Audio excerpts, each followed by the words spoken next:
નમસ્કાર, સ્વાગત છે આપનું. આપ જોઈ રહ્યા છો ન્યૂઝ 18 ગુજરાતી. હું છું આપની સાથે દીપા શર્મા. બુલેટિનની શરૂઆત કરીએ. ગુજરાતમાં આજથી 7 દિવસ વરસાદની આગાહી કરાઈ છે. ગાજવીજ પવન સાથે હળવો વરસાદ વરસી શકે છે. સૌરાષ્ટ્રમાં 14 થી 17મી સુધી હળવો વરસાદ થઈ શકે છે. આજથી 15મી સુધી સૌરાષ્ટ્રમાં થંડરસ્ટોર્મ એક્ટિવિટી જોવા મળી શકે. 2 દિવસ પવનની ગતિ 30 થી 40 કિલોમીટરની રહી શકે છે. અમદાવાદમાં પણ 2 દિવસ હળવા વરસાદની આગાહી. 15-16મીએ અમદાવાદમાં હળવો વરસાદ થઈ શકે છે. 15મી અમદાવાદમાં થંડરસ્ટોર્મ એક્ટિવિટી સંભાવના વ્યક્ત કરવામાં આવી છે. વરસાદની આગાહી. તાપમાનમાં કોઈ બદલાવ નહીં. સૌરાષ્ટ્ર કચ્છમાં ગરમ અને ભેજવાળા પવન ફૂંકાઈ શકે છે.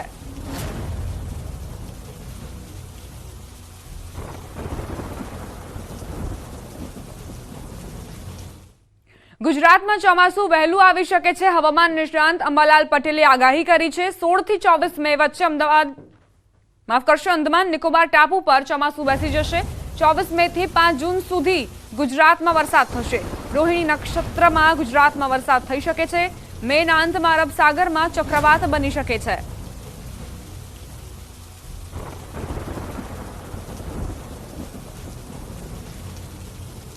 તારીખ 24 મેથી 5 જૂન વચ્ચે રોહિણી નક્ષત્રમાં વરસાદ કેટલા ભાગમાં થશે.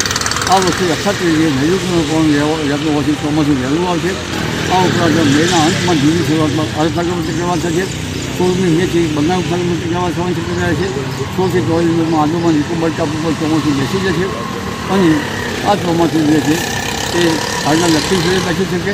પણ આ ચોમાસું જેવી રીતે ચોમાસું ગણી ન શકાય. હવામાનની નોંધ પ્રમાણે જે ચોમાસું આવશે તે ચોમાસું ખરું ગણી શકાશે. હજુ ગરમી ગઈ નથી. ફરી તપાવશે ગુજરાતને. 15 થી 20 મે ફરી ગુજરાતમાં ગરમી વરસશે. હવામાન નિષ્ણાંત અંબાલાલ પટેલે આગાહી કરી. મધ્ય ગુજરાતના ભાગોમાં આકરી ગરમી પડશે. મધ્ય ગુજરાતમાં પારો 43 ડિગ્રીએ પહોંચી શકે. કેટલાક ભાગોમાં પારો 44 ડિગ્રીએ પહોંચી શકે. ઉત્તર ગુજરાતમાં 43 ડિગ્રીએ પારો પહોંચી શકે છે. તારીખ 15 થી 20 15, 16, 17, 18, 20માં ભારે ગરમી આકરી ગરમી આવશે. મધ્ય ગુજરાતના ભાગમાં મધ્યમ ક્ષેત્રમાં 43 ડિગ્રી સેલ્સિયસ જેવું થવાની શક્યતા છે. કેટલાક ભાગમાં 44 ડિગ્રી સેલ્સિયસ જેવું થવાની શક્યતા છે. ઉત્તર ગુજરાતના ભાગમાં 43 ડિગ્રી સેલ્સિયસ. હવામાન નિષ્ણાંત પરેશ ગોસ્વામીએ મોટી આગાહી કરી છે. 5 દિવસ ભયંકર વરસાદની આગાહી કરી છે. ભારે ગાજવીજ અને તુફાન સાથે વરસાદ પડી શકે છે. રાજ્યના અનેક ભાગમાં 12 મે થી 16 મે સુધી વરસાદ વરસવાની સંભાવનાઓ. મહારાષ્ટ્રમાં સર્જાયેલા સીએ ઝોનની વાતાવરણ પર અસર વર્તાશે. ગુજરાતના તમામ વિસ્તારને આવરી લેશે આ વરસાદ. સૌરાષ્ટ્ર, કચ્છ, દક્ષિણ મધ્ય ગુજરાતમાં વકી વ્યક્ત કરાઈ છે.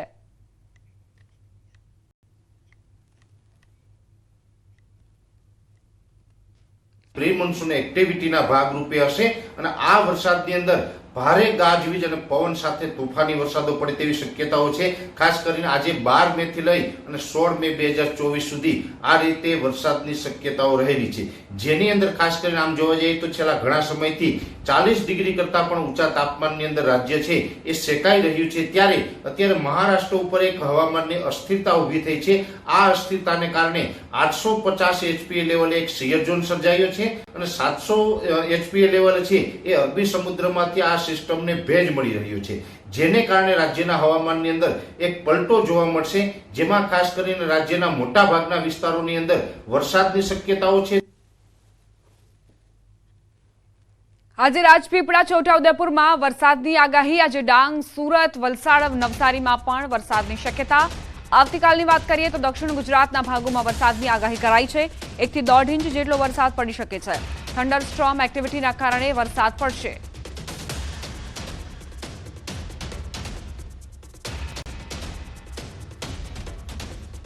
આજની તારીખે જે વરસાદો જોવા મળશે એ મધ્યપ્રદેશ અને મહારાષ્ટ્ર બોર્ડર લાગુ વિસ્તાર એટલે કહી શકાય કે આજે બપોર બાદથી લઈ અને આજે રાતભર જે વરસાદો જોવા મળશે જેમાં ખાસ કરીને રાજપીપળા, છોટાઉદેપુર, ડાંગ, આહવા, સુરત, વલસાડ અને નવસારી જેવા વિસ્તારો છે. આ તમામ વિસ્તારોની અંદર વરસાદની શક્યતાઓ રહેલી છે. આવતીકાલે 13 મે 2024 થી આ જે વરસાદની જે તીવ્રતા અને વિસ્તારો છે એમાં વધારો થતો જશે.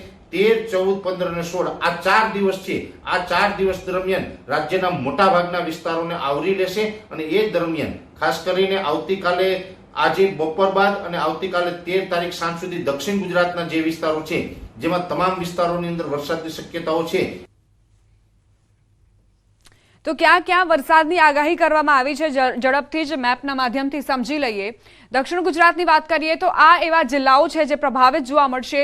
છોટાઉદેપુર, નર્મદા, સુરત, નવસારી, વલસાડ અને ડાંગ માટે આગાહી કરવામાં આવી છે। થંડરસ્ટોર્મ એક્ટિવિટીના કારણે આ જે જિલ્લાઓ છે ત્યાં વરસાદની પૂરેપૂરી સંભાવના છે। છોટાઉદેપુર, નર્મદા, સુરત, નવસારી, વલસાડ અને ડાંગમાં વરસાદની પૂરેપૂરી શક્યતાઓ વ્યક્ત કરવામાં આવી છે અને અત્યારની આ સ્થિતિ જોવા મળી રહી છે।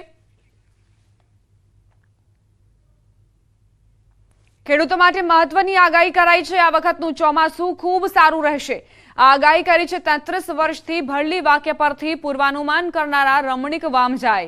તેમણે જણાવ્યું કે 16 આની વર્ષ થશે અને ચોમાસા દરમિયાન 50 થી 55 ઇંચ જેટલો વરસાદ વરસશે। 33 વર્ષથી ચોમાસાનું અનુમાન કરતા રમણીક વામજાએ જણાવ્યું કે મે મહિનાના 11 થી 15 તારીખ વચ્ચે માવઠું થઈ શકે અને મે મહિનાના અંતમાં વાવાઝોડાની પણ શક્યતા છે। તેમણે જણાવ્યું કે 2 જૂને કેરળમાં વરસાદ થશે અને ત્યારબાદ રાજ્યમાં 28 જુલાઈ સુધીમાં ખૂબ સારો અને વાવણી લાયક વરસાદ વરસશે। આ ઉપરાંત ઓગસ્ટ, સપ્ટેમ્બરમાં પણ ખૂબ સારા વરસાદનું અનુમાન વ્યક્ત કર્યું। આવતું વર્ષ ચોમાસું જે અત્યારે વર્ષ સારું જાય તેવું મારું પૂર્વાનુમાન છે ને તારીખ 11/5 થી 15/5 માવઠું થશે અને 29/5 થી 31 વાવાઝોડા છે, વરસાદ રોહિણી નક્ષત્ર થાય અને બે છે કેરળની અંદર ચોમાસું બેસી જશે। 15/6 અને 17/6ની અંદર અમુક જગ્યાએ સૌરાષ્ટ્રની અંદર વાવણી લાયક વરસાદ થાય અને 28/6 સમગ્ર સૌરાષ્ટ્રની અંદર વરસાદ સારો થાય તેવું મારું પૂર્વાનુમાન છે। કે વાવણી ત્યારે આખા સૌરાષ્ટ્રમાં જૂન મહિનાની 25 તારીખથી જૂન મહિનાને આખા સુધી જુલાઈની 3જી 4જી તારીખ સુધીમાં બધી જગ્યાએ વાવણી થઈ જશે અને સારો વરસાદ થશે। સમાચારોમાં આગળ વધીએ। સમાચાર મોરબીથી પ્રાપ્ત થઈ રહ્યા છે। મચ્છુ 2 ડેમમાંથી 1400 ક્યુસેક પાણી છોડાયું છે। મોરબી અને માળિયા તાલુકાના 34 ગામોને એલર્ટ કરાયા છે। ડેમ રિપેરિંગ અર્થે ખાલી કરાવવાની કાર્યવાહી શરૂ। કોઝવે પર પ્રવેશ કરવા 4 દિવસ પ્રતિબંધ રહેશે। ડેમના 2 દરવાજા 2 ફૂટ ખોલીને પાણી છોડવામાં આવ્યું છે। તો ડેમ રિપેરિંગની કામગીરીના કારણે અહીં ડેમ ખાલી કરાવવાની કવાયત જે છે તે શરૂ થઈ ચૂકી છે। 34 ગામોને, કાંઠા વિસ્તારના 34 ગામોને એલર્ટ રહેવાની સૂચના અપાઈ છે અને જે કોઝવે છે તેનો ઉપયોગ પણ લોકો 4 દિવસ સુધી નહીં કરી શકે તેના પર પ્રતિબંધ ફરમાવવામાં આવ્યો છે અને તે જોખમી પણ સાબિત થઈ શકે છે જો લોકો થોડી પણ બેદરકારી દાખવે તો।